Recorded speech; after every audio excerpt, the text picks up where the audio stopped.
Hello, this is Dean Waldo. I'm going to do a short screencast on adiabatic expansion of an ideal gas under reversible conditions. And I'd like to emphasize the three things that really help us with this derivation. One is the fact that it's adiabatic, ideal gas, and reversible. So let's start with the definition for internal energy. We actually have two definitions for internal energy. The first one is dQ plus dW. Now notice I wrote those as inexact differentials. We also can say that du is equal to Cv dt plus pi t dV. And at this point we can start using our definitions to sort of restrict or simplify this situation. So let's start with the first one over here, adiabatic. So if our container is adiabatic, heat cannot flow through our system, so by definition dQ is equal to 0. And second, if we do have an ideal gas, turns out that pi of t then is also equal to 0, as we saw in class. That's number 2. If our change is reversible, number 3, we can say then that dW is equal to minus pressure dV instead of minus pressure external if it were irreversible. We also can reuse the ideal gas idea in here and say instead that we have minus nRT dV over V. So let's recollect these equations and make things a little bit more tidy. Cv dt then is equal to minus nRT over V dV. Let's now divide both sides by nR. So on the right side nR cancels, on the left side it doesn't, and then what we're going to be left with is the following.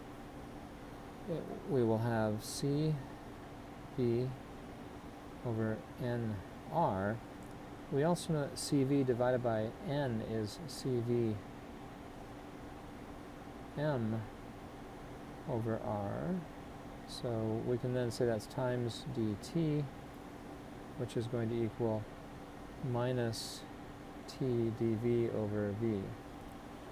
Let's move temperature over here so it's with its own differential, and then also we'll find that it's convenient to redefine the ratio of Cv over m, Cvm divided by r as another constant. So let's do that as well.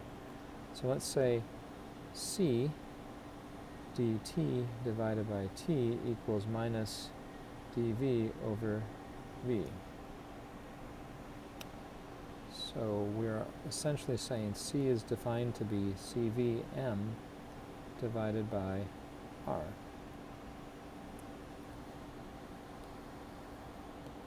To continue the derivation, we can integrate under similar conditions. So we'll say T1 to T2, V1 to V2.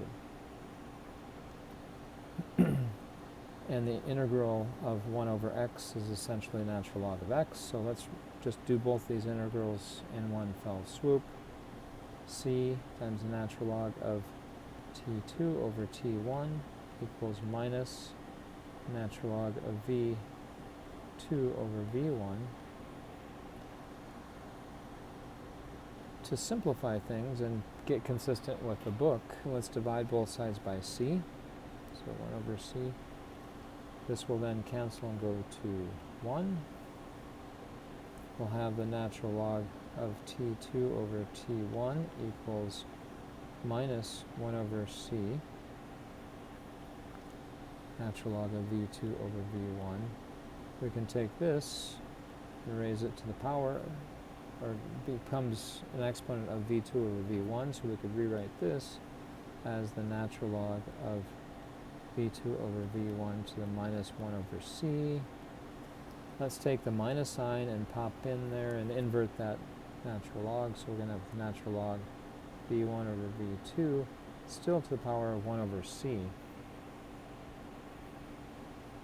And then what you can do is raise both sides to the power e. So if I take this and I raise this side to the power e, and this side to the power e, the e and the natural logs will cancel,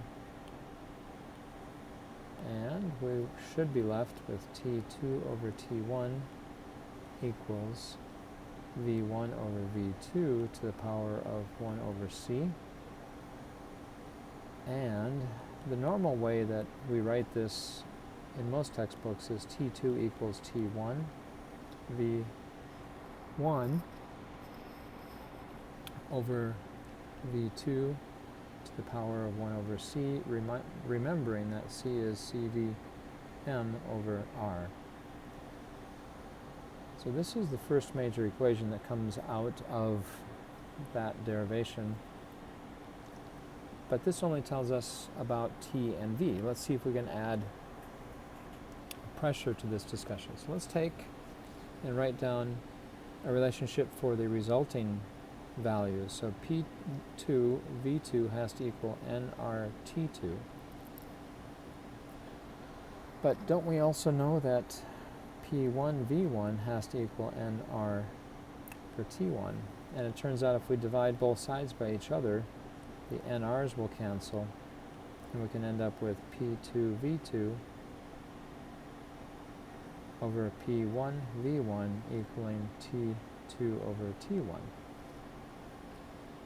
But didn't we just derive a relationship for T2 over T1? So we can replace T2 over T1 with V1 over V2 to the power of 1 over C. Next, what we could do is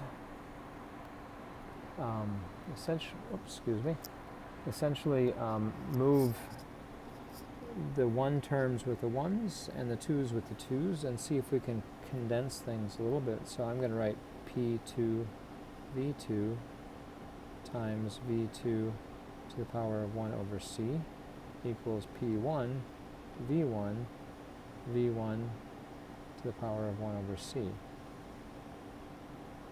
So on both sides, you'll see that you've got volume to the power of 1 and volume to the power of 1 over c. So we could actually rewrite this as P1 V1 excuse me, to the power of 1 plus 1 over c. Same thing the other side.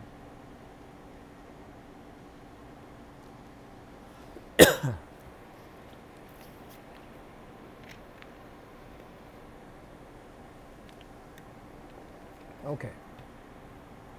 Well, let's look at that exponent, see if we can clean it up a little bit. 1 plus 1 over c, that's going to equal 1 plus 1 over cvm over r, which is just 1 plus r over cvm. We know we can always rewrite 1, so let's rewrite 1 as cvm over cvm plus r over cvm, and then factor out the common denominator, and we're going to be left with cvm on the numerator plus r over cvm. But don't we also know, because this is an ideal gas, this numerator is equal to cpm. So we can write this as cpm over cvm. And keep in mind, this numerator changes only because we're working with an ideal gas. Most textbooks will rename this relationship CPM over CVM as gamma. So now what we can do essentially is say that PV to the power of gamma is constant. And that is equation number 2.